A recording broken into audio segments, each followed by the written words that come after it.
बाबा।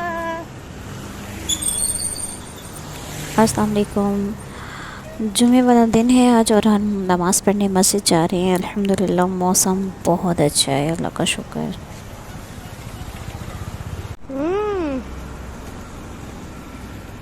जो बाबा के पास।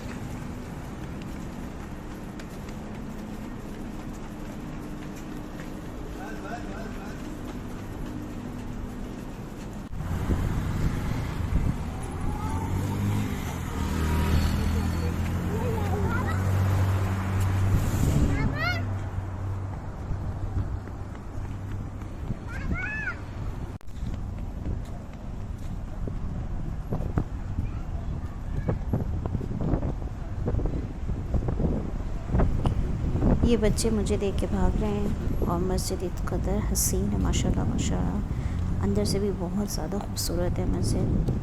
और ये मैं आ गई हूँ नमाज़ पढ़ के। अल्हम्दुलिल्लाह बहुत बहुत बहुत सुकून मिला, अल्लाह का शुक्र। क्यों नहीं? चलो चलो चलो लेके चलो उसको। उसको नींद आ रही है।